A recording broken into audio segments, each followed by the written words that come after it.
अस्सलाम वालेकुम जी मेरा नाम अब्दुल है तो मैं बुढ़ा बंदा दारियां दी नौकरी करके दारियां चो झाड़ू चप्पा करके यतीम बच्चे ने मेरे कोल इन्हां दा प्यो भी फौत हो गया माँ भी फौत हो गई है। ये मैं हैं मेरे भतीजियां भतीजे तो ये सरकार मैं लैन देन इन्हां नूं स्कूल भी पढ़ाना अगों मतलब बुढ़ा बंदा कोई नहीं खर्चा नहीं मेरा पूरा पिया हुंदा इन्हां वास्ते। मैं पिंड दे दारियां विचों बहुकर बारी फेर के ते इन्हां वास्ते रोज़ी लियाउना इन्हां नूं पढ़ाना भी हाँ।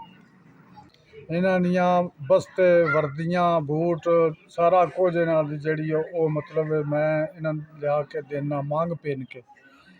मैं आप बुढ़ा बंदा इन्हां दा खर्चा मेरे को पूरा नहीं पिया हुंदा।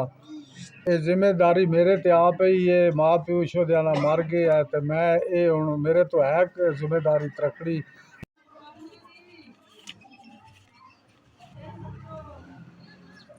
5000 पहुँच गया है जी।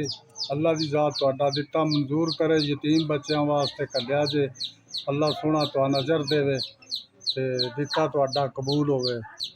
तुहाडा कलिया 5000 आ गया है बुढ़ा बंदा चलो इन्हां यतीमा बच्चों की मैं कोई जुत्ती कपड़ा ले लाँगा।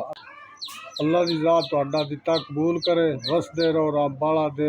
ये जिहड़ा 5000 कलिया जे पहुँच गया इंशाअल्लाह यतीम बच्चों के कोई जुत्ती कपड़े ले लाँगा ईद ते। अल्लाह की जात तुहानू खुश रखे अल्लाह की जात दिता तुहाडा मंजूर करे।